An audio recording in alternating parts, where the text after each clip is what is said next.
আসসালামু আলাইকুম। সংবাদে আপনাদের সবাইকে স্বাগত। সংবাদ শিরোনাম। ইসিতে আজ নিষ্পত্তি হচ্ছে ৭০ জনের আপিল। বিদ্রোহীদের নিয়ে চ্যালেঞ্জ যায়নি বিএনপির। বহিষ্কৃতরাও প্রমাণ করতে চান নিজেদের জনপ্রিয়তা। জনগণের চাপের মুখে দাঁড়িয়েছি, যা করবো আমি জনগণের কথা মতোই করবো। রাজনীতি করি আর না করি, আমাকে জনগণের সিদ্ধান্তের বাইরে যাওয়ার কোনো সুযোগ নেই। মনোনয়নের প্রক্রিয়া শেষ হয়ে যাবে, লাস্ট ডেটের পরে তারপর দেখবেন সবাই দলের মনোনীত প্রার্থীর সাথেই থাকবে কাজ। বাংলাদেশের সংবিধান নির্ধারণ হবে নির্বাচন ও গণভোটে, বললেন প্রধান উপদেষ্টা। অনেক তরুণ রাজনীতিকের জয় প্রত্যাশা doctor ইউনূসের। Election is coming up on 12th of February. So there will be referendum to adopt what the future constitution of Bangladesh will be like. Cricket নিয়ে টানাপোড়েনে লাভবান হবে না বাংলাদেশ, ভারতের কেউ। ধারণা বিশ্লেষকের। কূটনীতির চেয়ে রাজনৈতিক উদ্যোগে জোর দেওয়ার পরামর্শ। মাদারীপুরে গাড়ি চাপায় ৩ জন নিহত, মহাসড়ক অবরোধ করে স্থানীয়দের বিক্ষোভ, ব্যাপক ভোগান্তি। নিরবচ্ছিন্ন গ্যাস সরবরাহের দাবি রেস্তোরাঁ ব্যবসায়ীদের। ইরানের সরকারের সমর্থনে রাস্তায় নামল লাখো সমর্থক। প্রেসিডেন্টের নেতৃত্বে ব্যাপক শোডাউন, নিজ দেশের নাগরিকদের ইরান ত্যাগের নির্দেশনা যুক্তরাষ্ট্রের। ত্রয়োদশ জাতীয় সংসদ নির্বাচনে আপিল শুনানির চতুর্থ দিনে প্রার্থিতা ফিরে পেলেন ১৫ জন। এর আগে গতকাল শুনানির তৃতীয় দিনে ৭১টি আবেদনের নিষ্পত্তি করেছে ইসি, যার মধ্যে ৪১ জনের আবেদন মঞ্জুর করা হলেও বাতিল হয়েছে ২৫টি। আজ সকাল ১০টায় চতুর্থ দিনের আপিল শুনানি শুরু হয়, চলবে বিকেল ৫টা পর্যন্ত। এখন পর্যন্ত মোট ২৪টি শুনানি হয়েছে, যার মধ্যে বাতিল হয়েছে ৭। দলীয় প্রার্থীদের বিরুদ্ধে নির্বাচনের মাঠে থাকা বিদ্রোহীদের বহিষ্কারেও থামাতে পারছে না বিএনপি। আলোচনা ডেকেও মনোনয়নপত্র প্রত্যাহারে তাদের কাঙ্ক্ষিত সহযোগিতা পাচ্ছে না দলটি। প্রায় অর্ধশতাধিক আসনে বিএনপির গুরুত্বপূর্ণ নেতাদের বিদ্রোহী অবস্থানে চ্যালেঞ্জের মুখে পড়েছে দল মনোনীত ও সমর্থিত প্রার্থীরা। যদিও বিএনপি নেতারা এখনও সংকট সমাধানে আশাবাদী। স্থায়ী কমিটির সদস্য আমির খসরু মাহমুদ চৌধুরীর বিশ্বাস, আলোচনা চলমান থাকায় ২০ জানুয়ারির আগেই বিদ্রোহীরা মনোনয়ন প্রত্যাহার করে নেবে। শুধুমাত্র উন্নয়নের পাশাপাশি ন্যায় বিচার। ভোটের আগে যেন আরেক যুদ্ধে বিএনপি। প্রায় অর্ধশতাধিক আসনে অন্তত ৭২ জন বিএনপির গুরুত্বপূর্ণ নেতা স্বতন্ত্র প্রার্থী হিসেবে মনোনয়ন জমা দিয়েছেন, যদিও এর মধ্যে বেশ কয়েকজনের মনোনয়ন বাতিল হয়েছে। এ যেমন ঢাকা ১২ আসনে মহানগর উত্তর বিএনপির সাবেক আহ্বায়ক সাইফুল আলম নীরবকে প্রথমে ধানের শীষের প্রার্থী হিসেবে মনোনয়ন দিয়েছিল বিএনপি, কিন্তু পরে জোটের সমীকরণ বিবেচনায় বিপ্লবী ওয়ার্কার্স পার্টির সভাপতি সাইফুল হকের জন্য ছেড়ে দেওয়া হয় আসনটি। এতে ক্ষুব্ধ নীরব স্বতন্ত্র প্রার্থী হিসেবে মনোনয়ন দাখিল করেন। দল সমর্থিত প্রার্থীর বিরুদ্ধে নেমেছেন ভোট যুদ্ধে। জাতীয় সংসদ নির্বাচন কিন্তু দলের নেতাদের নির্বাচন নয়, নেতা হয়তো ১৫-২০ জন, এটা জনগণের নির্বাচন। জনগণের চাপের মুখে দাঁড়িয়েছি, যা করবো আমি জনগণের কথা মতোই করবো। এখানে অন্য কোনো কথা কোনো সুযোগ নেই, কারো কোনো সুযোগ নেই। এছাড়াও কোনো কোনো এলাকায় আগে থেকেই জোট সঙ্গীদের সাথে দ্বন্দ্ব স্থানীয় বিএনপি নেতাকর্মীদের। চূড়ান্ত মনোনয়নের পর সেই দ্বন্দ্ব আরও বেড়েছে। বিএনপি জোট সঙ্গীদের প্রার্থী করলেও তা মেনে না নিয়ে স্বতন্ত্র প্রার্থী হয়েছেন বঞ্চিতরা। এদের মধ্যে ৯ জনকে খালেদা জিয়ার মৃত্যুর দিনে দল থেকে বহিষ্কার করে কঠোর বার্তা দেয় বিএনপি। সমঝোতার জন্য আলোচনায়ও ডাকে, তবে ব্রাহ্মণবাড়িয়া ৬ আসনের প্রার্থী আব্দুল খালেক ছাড়া এতে কেউ সাড়া দেয়নি। পার্টি অফিস ভেঙে দিয়েছে এবং নেতাকর্মীদেরকে মেরে রক্তাক্ত করেছে।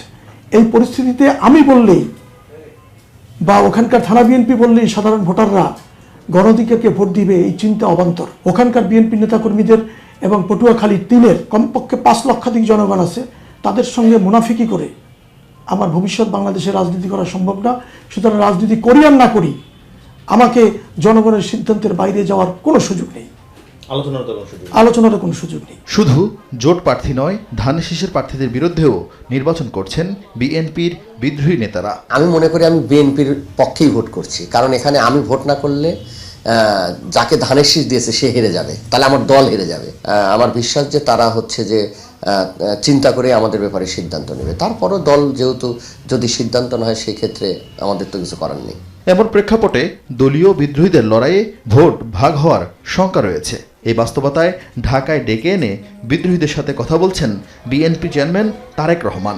কিন্তু হাতে গোনা ও কম গুরুত্বপূর্ণ স্বতন্ত্র প্রার্থীরা মনোনয়ন প্রত্যাহারে সম্মত হলেও বাকিরা এখনো অনড়। রাজনীতিতে কোনো লাস্ট ওয়ার্ড নেই, এটা একটা জায়গা পর্যন্ত থাকবে।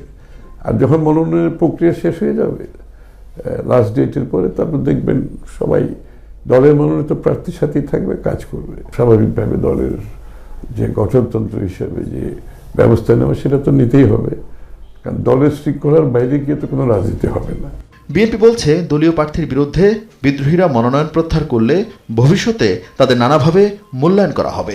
যাদেরকে দেওয়া সম্ভব হয়নি, সেভাবে মূল্যায়ন করা সম্ভব হয়নি, নিশ্চয়ই দল বিভিন্ন সময়ে এদের মূল্যায়নের জন্য তো একটা প্রস্তুতি থাকবে।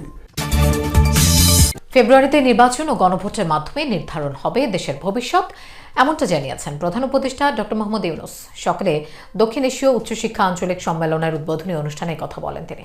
প্রধান উপদেষ্টা আরও বলেন, এদেশের শিক্ষা ব্যবস্থায় শুধুমাত্র চাকরি পাওয়ার জন্য পড়াশোনা করানো হয়, চাকরি খোঁজার প্রবণতা বাদ দিয়ে কেন উদ্যোক্তা হওয়ার দিকে আগাচ্ছে না এমন প্রশ্ন তোলেন প্রধান উপদেষ্টা।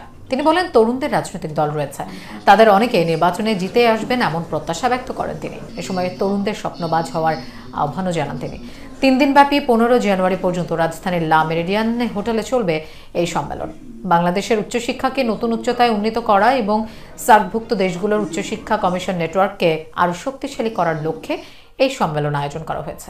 Election is coming up on 12th of February. The uprising tore apart everything. They created their own charter, July Charter, to undo everything that we are stuck up with. So there will be referendum to adopt what the future constitution of Bangladesh should be like. Because they felt the root of all the trouble is the constitution. আইপিএলে মোস্তাফিজের খেলা বাতিলকে কেন্দ্র করে বাংলাদেশ ভারতের মধ্যকার সম্পর্কের টানাপোড়েন সমাধানে কূটনৈতিক নয়, রাজনৈতিক উদ্যোগ জরুরি বলে মনে করেন আন্তর্জাতিক সম্পর্ক বিশ্লেষকরা। তারা বলছেন, এই সংকটে ঢাকা বা দিল্লি কোনো পক্ষেরই লাভবান হওয়ার সুযোগ নেই। তাদের ধারণা, বাংলাদেশ ভারত সম্পর্ক বিদ্যমান অবস্থার চেয়ে আরও বেশি খারাপ হলে তার জন্য ভুগতে হবে দুপক্ষকেই। বিস্তারিত হাসিবুল করিম বিজয়ের রিপোর্টে। গত ডিসেম্বরের আইপিএলের নিলামে 9 কোটি 20 লাখ রুপিতে শাহরুখ খানের দল কলকাতা নাইট রাইডার্সে চুক্তিবদ্ধ হয়েছিলেন বাংলাদেশের পেসার মুস্তাফিজুর রহমান। বিনা মেঘে বজ্রপাতের মতো নিরাপত্তার অজুহাতে তাকে হঠাৎই বাদ দেয় ভারতীয় ক্রিকেট বোর্ড।